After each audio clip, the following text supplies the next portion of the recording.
7-2 for Arizona, and he comes around to get the handoff. Between the legs, Caleb Love. Oh! We've got the player of the year, Caleb Love, tonight.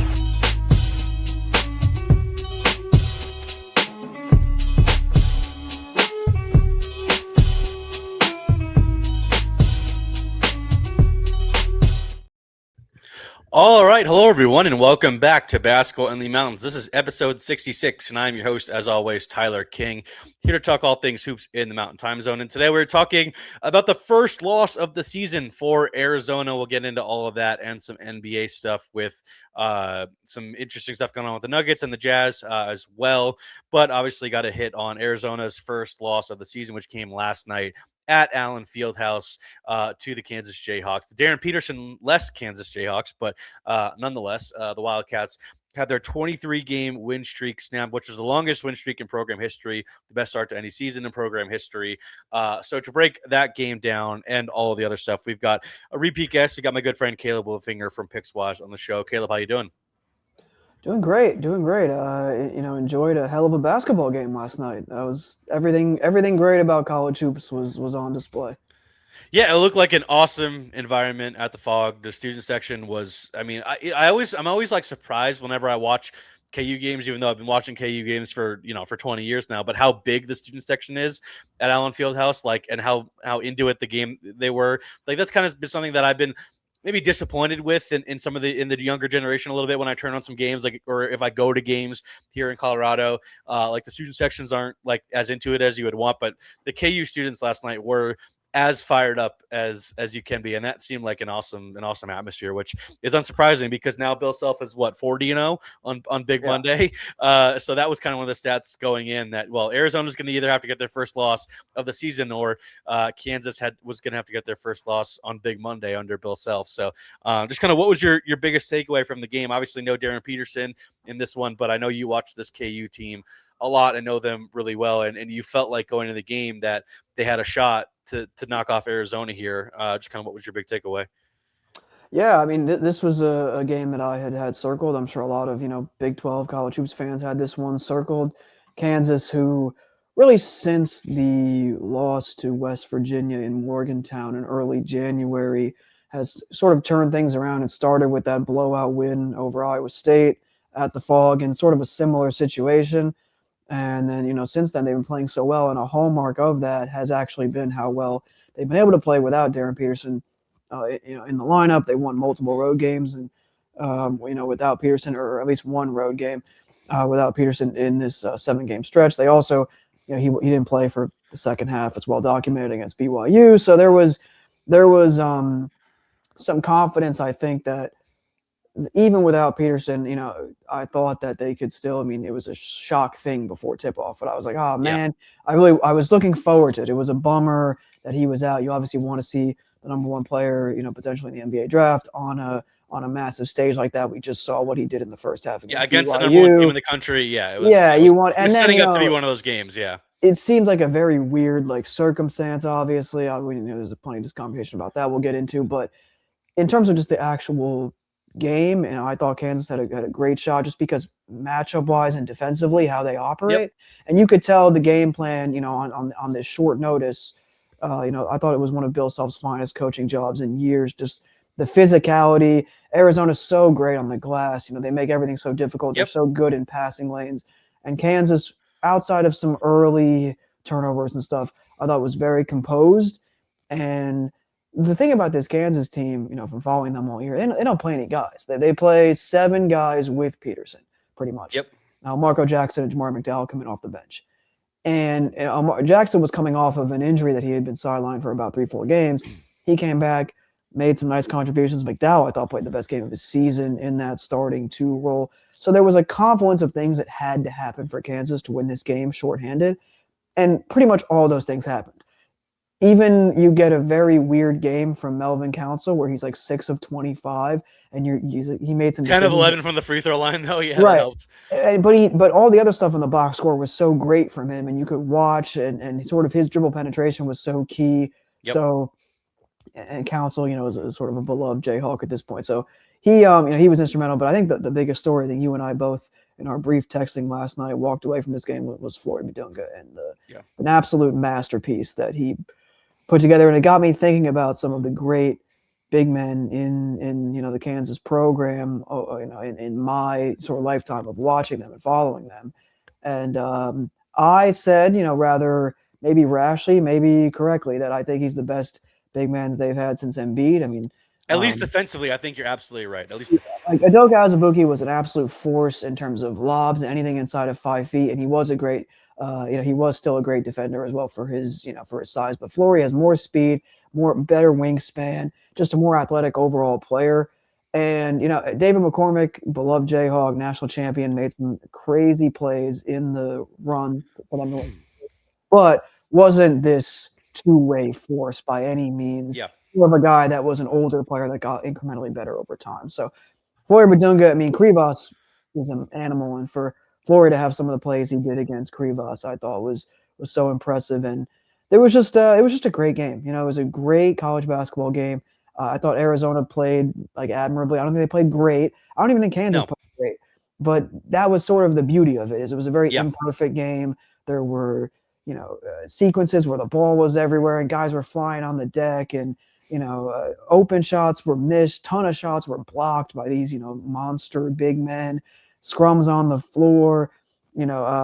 Calls not going either way. Like it was just the beauty of the sport, as I said up top. So yeah, it was a hell of an entertaining game. Yeah, there were 8 block shots by each team in this game, and it felt like there were a lot of them early. Like you said, I thought it was an awesome front court battle, and I think the fact that Kansas won that front court battle, at least the combination of Badunga and Tiller, and then obviously Krivas and Pete, Kansas winning that was, I think, the reason they won the game. Because if you're asking me who the best individual player in the game was, it's probably Braden Burries. I think he is just like the fact that he has turned in. We can talk about this as well at some other point, but the fact that he has quickly turned into Arizona's best player, it's kind of been stunning to me a little bit. Like I liked Braden Burries, coming into the year. I liked him as like the 2 guard playing alongside Jaden Bradley, who's a veteran point guard and is going to do a lot of the dirty work and all that kind of stuff. But Braden Burries just really emerged in a significant way. Whereas Koa Pete, who was the guy that kind of burst onto the scene early in the season, has kind of slipped a little bit and maybe had his worst game of the season last night. He had 6 points, 2 of 11 from the field. I can't remember. He had a couple. He missed some free throws that were pretty missed some free important. throws. He had a couple turnovers in the game as well that were pretty costly. Like you said, Krivas was really good. He had a double-double. He was 14 and 15. He had 6 blocks on his own.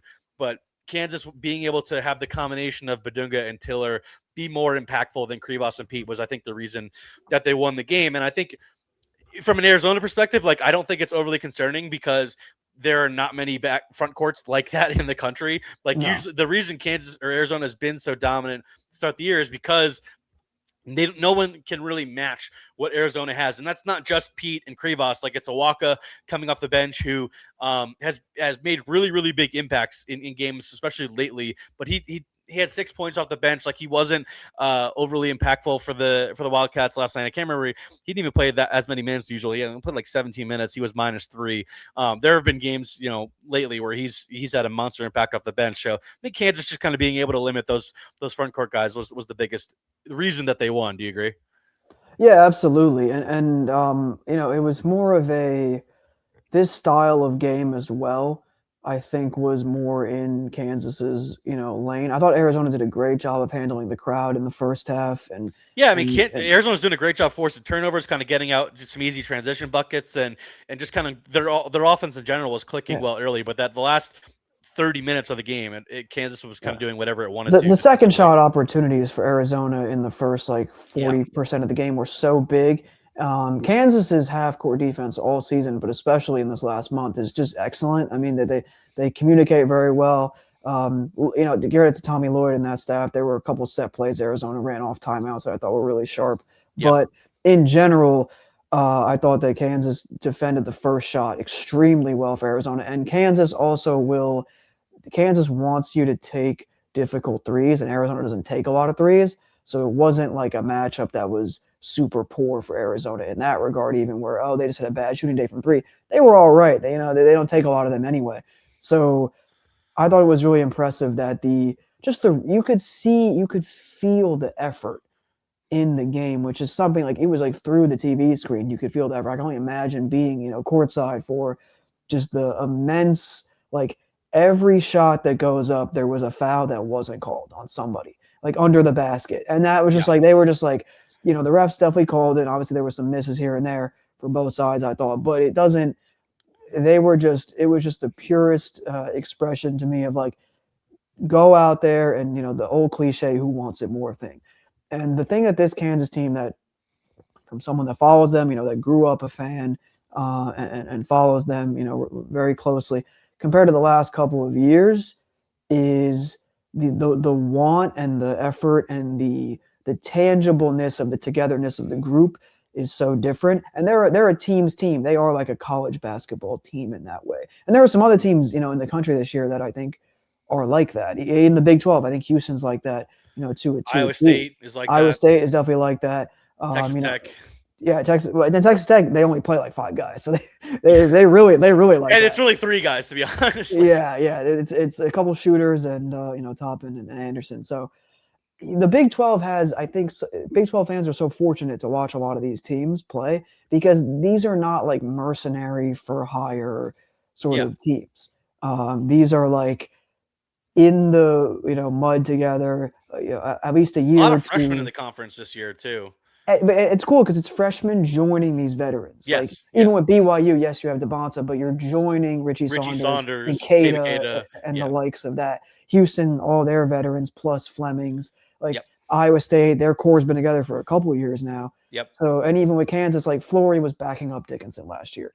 Tiller was supposed to play last year, didn't, had an injury, whatever. Now he's grown so much. Council's an old player, Wagner to Bonaventure to here. They're good stories as well, and that's what's fun is about college sports is you get these sort of narratives. So I know I went a little bit of a sidebar there, but in general, I think the Big 12 kind of like the SEC last year, and comparable strengths for sure in terms of conferences. The SEC last year, old teams dominated by old teams with some sprinkles of like freshman, sophomore, amazing talent. I think the Big 12 is kind of like that, and that's why I think projecting forward, teams like Arizona, Kansas, Iowa State, Houston, etc., once they get out of this gauntlet, should be poised to be successful in March, but that's a different conversation. Yeah, I got plenty of time to cover all of that. Just, did you have any big takeaways from watching Arizona? I know you have watched them a decent bit. I've had you on in the past. We're going to talk about this here. Yeah, I mean, it's hard not to really like them, and they're another team that doesn't play a lot of guys. They've played 8 guys kind of all year, 4 freshmen in that group. To me, I mean, they were kind of letting Burries was kind of doing whatever he needed to, and that's kind of just more of a skill thing. But I think they were kind of cool. Kansas was cool letting Karchenkov shoot from the perimeter. They knew they could lock down Pete decently in the post. It was tough keeping Kyrgios off the boards at times, but he's a monster in there. Just kind of, did you have any big takeaways from watching Arizona again? Yeah, I mean, I thought they were super composed for the first 25 minutes of the game, and then the one time where and it's an old thing with Kansas where. And I know people have said this that are on the Kansas beat and other things last night, where it's like Bill Self said it, like the building would not let Kansas lose that game in a lot of ways. And there have been games like that, many games like that over the years in the Bill Self tenure, where it's like stuff just happens that is hard to like, quantify. And I think Arizona having that stretch after they got up 11 where they didn't score for like 5 minutes, that was it was like Kansas getting rebounds and Arizona, turning it over or having miscommunication, stuff like that. When you go on the road and play an environment like that, that's just like going to happen. The environment, in my opinion, in college basketball, it's like that's just going to happen. And I think it was a great like learning lesson for March. You got to lose eventually. You don't want to be like the undefeated team, going into the tournament. So on their side, I do think that Bradley could have stood to be more aggressive. I thought that he was a little timid at points, which is unlike him. So that was something that noticed to me. Burries is fantastic. What else can you say? And really with Pete, Badunga, Kansas showing all these bodies at him with Badunga and Tiller, they would late double. Then, he would have to pass out of it. And I thought that in the first half, he was making a lot of the right reads, but in the second half, and also they did say he was like playing through cramps apparently. So he might not have been 100%, same for Tiller in that second half. So guys were just dying on the court out there. Yeah. You could really tell. So I don't really hold too much against Arizona. I know most bracketologists I follow say they're still the number one overall. Yep. So not huge takeaways. I do think that, you could argue that Kansas had a string of possessions where they had like 4 or 5 possessions in a row where they didn't score after they got up 5-6, made that big run.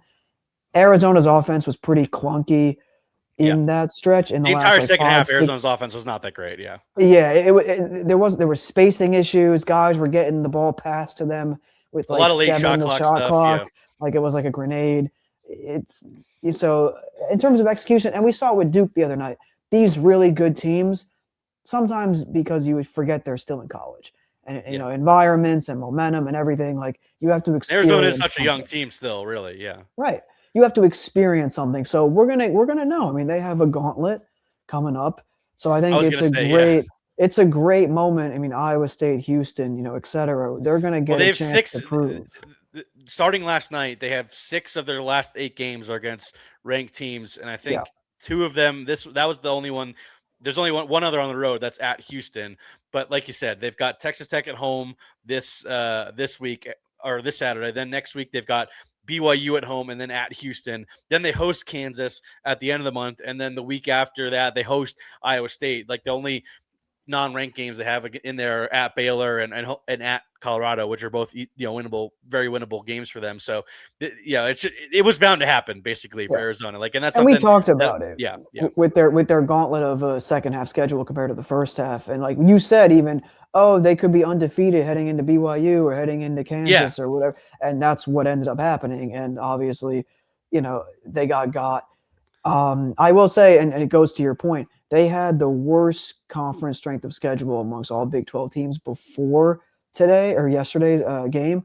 So, shock to the system, but we'll see how they and Arizona proved themselves in non-conference. Like they had like 5 ranked wins in non-conference, winning at UConn, beating Florida, beating Alabama, beating Auburn, all that kind of stuff. So it's not like they weren't battle tested, but it's a different level when you get in the Big 12 this year. I agree. Absolutely. And I do think that some of the wins they had have aged well for sure. UConn, Florida has aged very well, but the devil's advocate, and I'm not doing this because I think Arizona's a 1 seed and they'll be fine.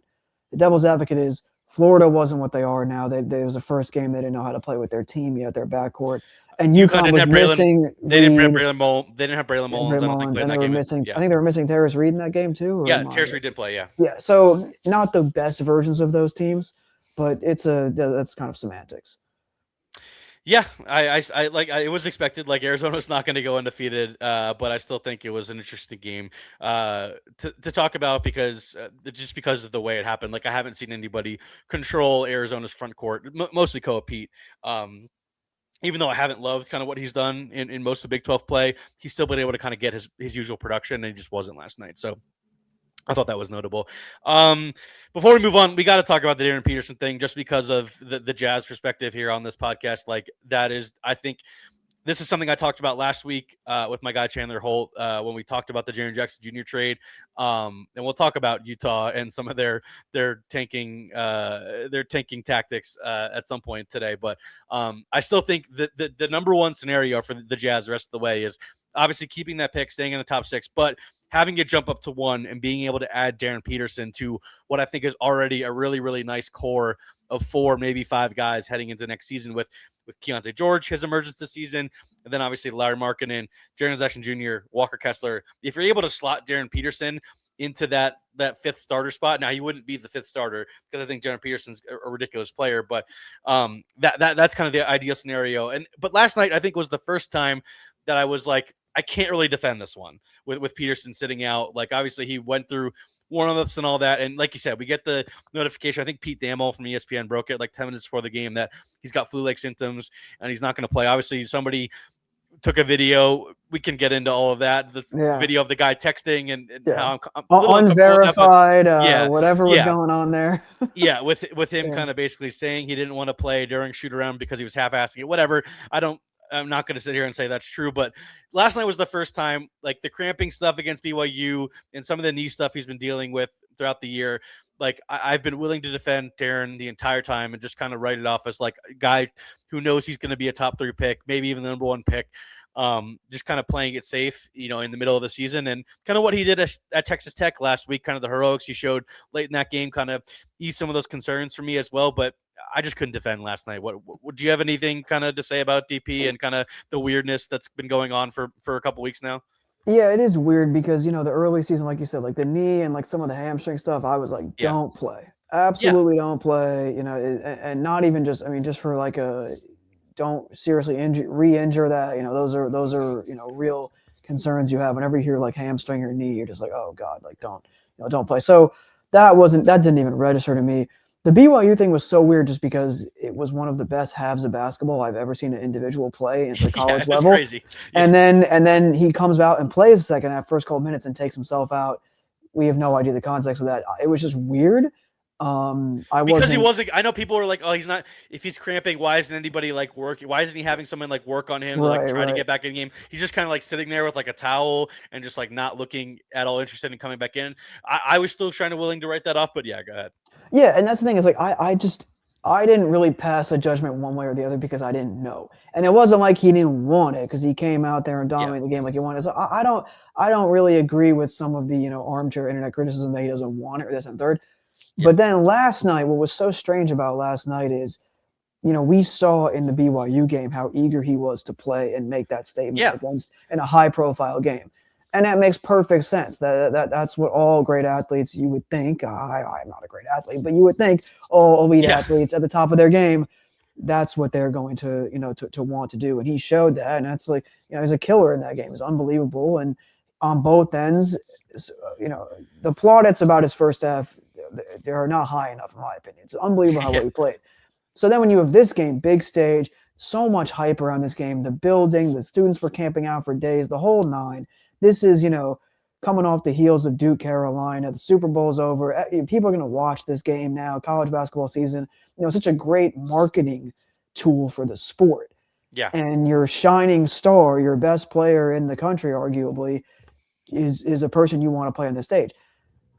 After the game, Bill Self said, they didn't know 50-50. They didn't, it was late when it happened. I just wish. It's weird that he wasn't on the injury report as well. If you weren't going to play, it should have been known 12 hours before the game.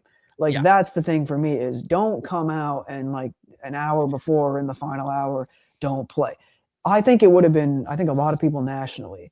I tend not to hold things against the kid athlete. Usually when you're a college kid, this one, it rubbed me the wrong way only because I think if he went out there, didn't have it, would have hurt the team, wasn't feeling well, not the usual explosive self. It wasn't working. And then he went to the bench and he was just like, chilling, hopefully not getting other people sick and, and being a good teammate, doing all that stuff, being present. Not a single person, reasonable person would really hold that against him, if we knew earlier today, it's like he's dealing with the flu, right? Like he might. But for it to happen like so suddenly, and he was on the injury report, like he was not on the injury report, like that, like all that kind of ties into it, And I think a lot of the disappointment comes from people are excited to watch great basketball, and he is a part of that. That's the biggest thing. Is like when anyone it's because he's such an exciting prospect, right? Like anyone who I'm so excited to watch every time watches this sport and sees him do stuff like he did in some of the games during this conference season. You're just like, holy crap! Like there's a lot to it. There's a wow factor, and it feels like this is total speculation, but the internet speculation is there's a lot of agent meddling and this and that, and that is more of this move towards the professionalization of college sports that I think a lot of people don't like in that way. You know what I mean? I think broadly speaking, obviously, we agree on this, but the players should obviously be paid, compensated, all this stuff. 100%. No one, I think most reasonable people would agree, but there is a level of like almost, not corporatization, but sort of this sliminess that comes with you're now robbing someone. You still want the guys that you on the teams you root for to care about the jersey that they're putting on, right, and that's what that's the baseline expectation for anybody when you're a high even if it's for one and done guys, Right. When you're a high schooler and you're a great player, best player on the team, you're gonna play in like every game. Like it's just so college shouldn't be that much different. So, but again, at the end of the day, like I was just so bummed, and I was more bummed that he didn't play than like angry. Yeah. What I did know is that Kansas has so much experience without him this year that they were Yeah. still going to play, really hard. I didn't think that Kansas would have the horses to win that game. I was, proven wrong, and that was a great effort. But yeah, the Peterson stuff, we'll see. I mean, I assume he'll play in Hilton on Saturday. Iowa State's going to win that game for sure, by the way. It's a bad spot. And also they just got, Kansas blew them out in Allen Fieldhouse. So that'll be a bounce back for Iowa State probably. But we'll see going forward. I think the ideal scenario in my head with Peterson and what I used to think earlier in the season with the cramping and the hamstring is they are going to be so careful. And then in the tournament, you just play 35 minutes a game and you're fine. Yeah. And like that's the crossing my fingers, and I think we all are, is like when March comes around, it's the NCAA tournament. It's March Madness. It's a massive stage. Everyone's watching. If something happens then and he sits out in a game, then you can have conversations. Then this is a whole different thing. But in the tournament, if he's fine, and even if he's playing through stuff, he's not 100%, like, then I think the narrative can be rewritten, and we'll see. I mean, who knows if he cares, but he's taking a lot of criticism, and the last time he took a lot of criticism, he played 37 minutes against Texas Tech and hit the game-winning shot. So we'll see if he sees any of it or not. But at the end of the day, I can't psychoanalyze the athletes, but it's a confusing situation. For sure. And we'll move on just to wrap up here, just hit on some NBA stuff. Nuggets. Man, I don't know if they're ever going to get healthy this season, and it's just kind of a bummer. Like you want, like, I'm not saying I don't know if they're ever going to get healthy. I mean, in the regular season, like I think like all the timetables for these guys and stuff is still very, very reasonable. But they're obviously going to be without Aaron Gordon for the rest of this month, maybe into a week or two into March. Peyton Watson is going to be out into March now that we found out last week that he's got a similar hamstring strain, is going to be out for 4 to 6 weeks. So like I said, that's going to take him into March. The Nuggets did finally get Christian Brown and Cam Johnson back in the last week or so. And obviously Nikola Jokic and Jamal Murray are back. Well, Jamal hasn't been out all year. But they have 4 of the 5 starters. And really you can count Peyton Watson kind of as the 6th starter, basically, with how much and how well and how much he's played this season. So the Nuggets are down 4 of their top 6 guys. Julian Strawther's played pretty well lately. He got the start last night. I think he had 20 points on decent efficiency. The Nuggets lost a really stupid game to the Cavs. For anybody that did not watch that game, the Nuggets led for I think it felt like all but 30 seconds of that game. James Harden hit a wild, newly Cleveland Cavalier James Harden hit a wild 3-pointer to tie the game with 30 seconds to go. Nuggets missed a 3-pointer. Tim Hardaway Jr. shot it. And then Donovan Mitchell kind of gets 2 cheapy free throws at the end of the game to kind of steal it for Cleveland. But this has happened a lot to Denver this year, it feels like, I mean, they've lost some dumb games. Yeah, they really have. There've been a bunch of them. We were talking before we started recording, they've lost by a combined 5 points to the Pistons in 2 recent matchups against them. One here that I was at, and then one at Detroit last week. They played a weird double overtime game against the Knicks last week too, in Madison Square Garden, where Jokic was blowing through any kind of minutes restriction and playing 40-some minutes in that game that the Knicks ended up winning. But we were talking also before we recorded, it's not going to get any easier for the Nuggets either, kind of once the All-Star break, or kind of once we get more toward the end of February. But they obviously played the Grizzlies on Wednesday here in Denver, which is the last game before the All-Star break. And then next week, maybe Nikola Jokic and Jamal Murray will just hang out in LA for the week, because they play at the Clippers on next Thursday. And then they've got it's a 3-game swing. They play at Portland, at the Warriors. So not the toughest road swing for the Nuggets, but then after that, the tough part of the schedule really starts after that, where they've got Boston here, at OKC for the second meeting against them. Minnesota comes here, and Ant Edwards is always dying to play against here in Denver against the Nuggets.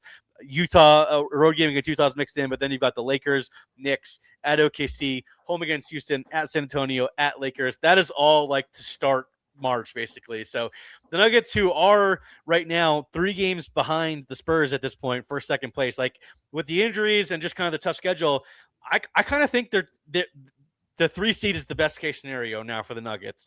And if you're not 3, you want to be 6, because you, we saw last year, you want to avoid OKC in the second round, because we saw that should have been the Western Conference Finals, and it just wasn't. And it's just a bummer. This year has this year has, and sorry to cut you off. This No, you're year good. has 2019 Warriors Rockets feel, where Yeah. Golden State was the one, right, and Houston was the Yep. 4, and they played in round 2. And that was the Warriors won that series. The Durant injury mid series, Yep. but this kind of has where it's like, as great as the Spurs are, and they are great, and who knows, maybe they prove a lot of people wrong and they make the finals. It kind of just feels Yeah, I like think the Spurs are better than the Blazers from that, because that's kind of the comp. Because right. That's true. The Blazers made the West Yeah. Finals there, but I know what you're saying. Like, there's Yeah. I still think there's a clear tier in the Western Conference when fully healthy of Thunder and Nuggets. And Nuggets, then, yeah. And so it's like, if those two teams play in round 2, it kind of could be that where it's like, is this actually the like NBA Finals? Like, it could be. You don't know. I was wondering that last year during the second round series while covering it. Like, and now the Nuggets were not like nearly as deep as they are this year. And I think some of the addition, guys like Peyton would they have lost to yeah. Indiana? Like, maybe. Probably not, though. Like, unless, I mean, if Aaron Gordon doesn't have a hamstring, then yeah, probably. But like, it's true. That's yeah, true. yeah, That's true. If Gordon never gets hurt, they could have certainly beat Indiana.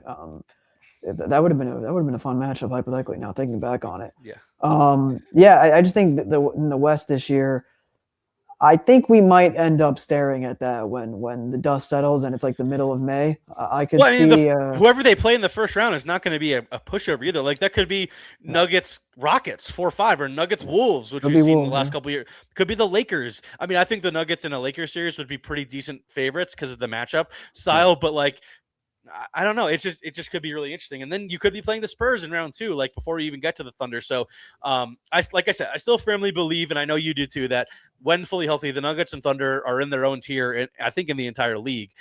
We just have to get to that point, and I really hope we get to a point where it's not Nuggets Thunder round 2 again, because we could easily be staring at that. Like, they're a half game up on Houston for the 3 seed. They're closer to the 7 seed than they are the 2 seed at this point. Like, they're only 2.5 games up on Phoenix, who's in the 7 seed. I don't see the Nuggets falling into the play-in, but it still would be like, I still just really want to get to a point where we have Nuggets Thunder fully healthy Western Conference Finals. Yeah. And maybe, in a weird way, I think about this sometimes, a playoff series and like the game theory. Maybe it wouldn't be the worst thing if you're Denver to not have game 1 and 2 at home and have your like the later games of the series at home, the 3-4 and game 6. Like, that benefited them last year. Like, you could have a closeout game, game 6. Well, they were close to going back to OKC up 3-1 last year. They kind of had a stinker in the second half of game 4 in case Wallace had a big game. But the Nuggets people forget the Nuggets were up 2-1 in that series. Yeah. Like, there was a chance they could have went back to OKC up 3-1. And then even if they lose game 5, they have a closeout game 6 at home. They easily won game 5 too if anyone besides Jokic hit a shot. Like, that was another thing where the Nuggets were running on fumes a little bit in that game, and you saw that. Yeah. And they kind of summoned like one last great team performance game in game 6 before really running out of gas. So like you said, plenty of opportunities to win that series. I think this year's team, if they just get in healthy, you got to like your chances. Yeah, and like I said, they are healthier. Like, Christian Brown, Cam Johnson being back is a big deal. Like, I think Cam Johnson has played well, kind of in the first couple games here that he's been back. Christian Brown looks back to normal after, just a weird couple months with that ankle injury. Cam Johnson was 2 or 3 on threes last night. He played almost 30 minutes. Christian Brown played over 30 minutes. Like, these guys are all kind of back, and they've gotten good enough production from bench guys all year long. Like, Strother, like I said, got the start last night. He's been playing well lately. Jalen Pickett's had really good stretches this year. I think Tim Hardaway Jr. has been kind of rock solid all the way through. Then they've still got Valanciunas and Bruce Brown as well. And you've got kind of break glass in case of emergency guys like Zeke Naji and Jaron Holmes. And Spencer Jones should be coming back soon, too, once they convert him to a standard contract. So I think the Nuggets will be fine depth-wise. It's just that gauntlet of a schedule is going to be really tough, even for a Nuggets team that hopefully at some point during that early March stretch gets at least one of Aaron Gordon and Peyton Watson back. So it'll be a fascinating – Nuggets have been a fascinating team to watch all year, and it'll just continue so after the All-Star break. Yeah, no doubt. I mean, Aaron Gordon, if you're a Nuggets fan, you just got to be like, rest for as long as possible. And get the hamstring right, man. Get the hamstring right. If you got to come back at the end of March, early April, late in the season, it's fine. Like, you'll deal with the consequences. Like, just try to survive and get him fully healthy for a playoff run. All right, before I get you out of here, Caleb, we gotta contribute to the discourse as always with the Jazz tanking thing, because I know it's been all over social media the last couple of days with some of the box scores that people. I mean, I do not begrudge anybody who's not watching Jazz games, not kind of tuning in. You can tune in for the first 3 quarters though, because that's when you'll see Lauri Markkanen and Jaren Jackson Jr.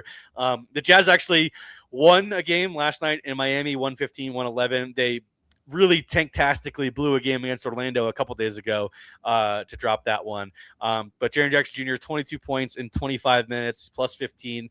Lauri Markkanen was a -6, but he didn't have a great shooting night. He also didn't play. He played under 25 minutes. It was a lot of Isaiah Collier, Ace Bailey, Kyle Filipowski, Bryce Sensabaugh, Cody Williams, kind of to close out that game. Yeah, Isaiah Collier, Ace Bailey. When you need some empty possessions, that's a great duo. Hey man, Isaiah Collier played 48 minutes in back-to-back games last week. It wasn't a back-to-back, but it was 2 straight games where Isaiah Collier played 48 minutes last week. So he is really getting run through the fire here by Will Hardy. But does the tanking thing, does it bother you at all? I have my take on it. Like, I'll let you go first, but like, what do you think about this whole thing? Because obviously Utah is 6th in the reverse standings right now. They have a 3-game lead on Dallas, who's in 7th, 4-game lead on Memphis, who's in 8th. Like, I think they'll be fine, but I think staying in 6th is kind of what they need to do, because we talked about this last week on the pod, but like, if they stay in 6th, they have like a 96% chance of keeping that pick that's top 8 protected, of course, going to OKC if it doesn't convey, but or if they don't keep it. So just kind of, what is your whole take on the tanking thing? Because it's not just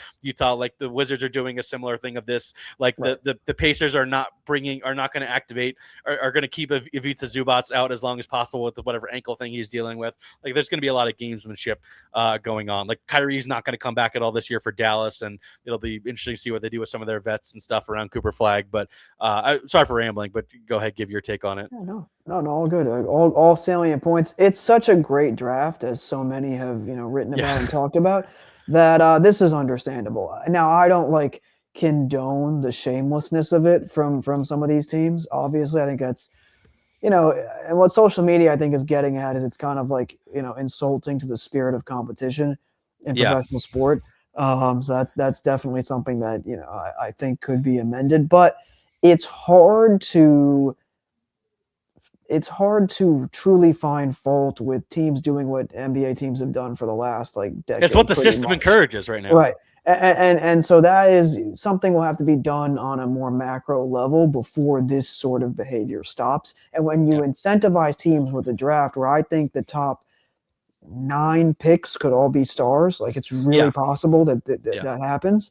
This could be the top 10 is just ridiculous right now. This could be the best. Lottery, this is what, the best draft since 18, or even, this is the best draft in quite a while. Yeah. So last year's draft has 4 potential All-NBA guys in the top 5. It's true. That's true. Yeah, absolutely. So you can't, some of these draft classes recently, especially a team like Utah missing out on the top of the top last year. Cooper Flag, Dylan Harper. Yeah, they had the worst record in the league. They've already tied. Right. They had 17 wins last year. They got their 17th win last. So night. Nothing's guaranteed. Nothing's guaranteed. So you can only lose. You can only lose so much, really, because nothing is guaranteed with this lottery, where it kind of evens out a bunch of. Yeah, we've seen teams jump up from that 8, 9, 10 range to the top. These last couple of years. Yeah, absolutely. We saw some teams jump up last year. There were some interesting teams in that top 4. Let's just say. So you never know what's going to happen, and you have to feel if you're some of these teams like you're sitting pretty, but you just don't know. So I can't say I support it, because obviously there's parts of it that it's it's against my principles, but at the same time I'm not surprised, and I don't really see fault with Utah doing this, because in Utah's defense, they are making moves to win. They just made a trade that is a win in the future trade, a build out. A lot of teams are. Wizards, Pacers. They're making moves that it's the Pacers not win took now. A It's win for next year. monumental gamble. Yeah. Some of these teams, a very interesting trade deadline for some of the lesser teams in the league right now. I will see. I guess only time will tell. If Utah ends up getting, let's say they get the 5th pick or 4th pick or something, and they go out next year and they really push, they try to make the play-in, the playoffs, whatever, and they do. I think that's absolutely the plan. That's absolutely the plan. Yeah, I could totally see that happening. And overall, I do. It's been a long time since I've said this. I do like the direction of the franchise where they're going. I think they have a unique thing going on where they have the guard, but they also have like they're building this like monster. It's a huge front court. It's like monster ball. That's good front defensively. Court. You know, Lowry's a great offensive player, and then Right. whoever you plug in at that other spot, like I think Ace Bailey has kind of done exactly what you would want from him as a rookie year. Like he's not flash the star stuff, No. but I never saw that in him anyway. I wanted him to buy into the role player stuff and become like this hybrid, you know, really good catch and shoot guy from three, take advantage of some stuff that you can do with the ball, but become a good defender, which that's going to take a while to get there. But I've liked what I've seen from him in terms of buying into the role player stuff. And maybe that's what they need out of that fifth starter spot going forward, even if they don't get Darryn Peterson, or I think Keaton Wagler would be awesome for them, who they could get with like the 6th pick or something like that. Like there's a bunch of options there, but I still think that like you said, they're in a great spot, especially if they do end up keeping this pick and have another blue chip prospect to add to the core 4 or 5. And even some of the young guys that they have, I talked about this last week, like the Cody Williamses, the Bryce Sensabaughs. Like this is a open competition now these last 2 months of the season to see who can buy into being and doing all the role player stuff that they're going to need surrounding those 4 key guys that they have on the books for next year. Yeah, absolutely. And I think they have guys to be excited about. And that's the biggest thing. Utah really hasn't had that in a couple of years. So for Jazz fans, you know, sit through another tough season, but maybe it's only 30 more games left of this, basically. And it's like, only and that's the thing is like this whole 4-year run of rebuilding for them after, or maybe 4 years. I forget the exact timeline. That's like 4 years. Yeah. 4 I mean, years. they traded Donovan Mitchell in 2022. Yeah. So 4 years. Rudy was the year before that. So that's when they kind of blew. Yeah. The ideal for the Jazz is in May of this year when the lottery happens that the rebuild is over and this is it. Yes. You know, so, and I think more likely than not, it's going to be, I have a feeling they're going to be in the top 5 this year. I would be very surprised if 2 years in a row they get shafted in the lottery like that. Yeah. And well, they're not going to have, I mean, yeah, I think they're probably going to be in the 6th spot to be honest. Like, I think that's just kind of where they're going to be. Like they're only a game and a half behind Brooklyn in the reverse standings for the 5th spot. And that almost really cements them keeping the pick. I think it jumps up to 97 or 98%. But just kind of staying in that 6th spot gives them a 96% chance of keeping the pick. Like then you need 3 teams to jump you from the bottom half of the lottery, which is just, even with teams jumping up, it's usually 1 or 2. It's still not that likely that 3 teams below you are going to jump up in the top 4. Yeah. Surprise of a team that has like a very low percentage chance. I wonder who that might be this year. Could it be Milwaukee? I'm just looking at the reverse standings. Yeah. Here. Listen, I'm sure there's a market on Kalshi for it already. I'll just say that. Yeah. All right, I think that's a good place. On that note, that's a good. I appreciate you coming on, man. Yeah, no problem. Thanks for having me. All right, that'll do it for today's episode of Basketball in the Mountains. Thanks again to my good friend Caleb Wilfinger for joining the show today. And thanks to all of you for listening. Make sure to subscribe wherever you do listen, whether it's on Spotify, Apple. Leave those 5-star reviews if you're listening over on those platforms. Or if you're watching on YouTube, make sure to subscribe to my channel. Leave a like on this video. Leave a comment. Let me know what teams you guys are interested in hearing more about. You know, obviously we have a wide range of teams, not just the 3 NBA teams, but all the college teams in the area. I try to do my best to hit and talk about all these teams. Should have a fun episode planned for later in this week, talking about some of the interesting teams and situations going on in the state of Utah. So a lot to look forward to. So thanks again to all of you for listening to today's episode, and enjoy the week of basketball.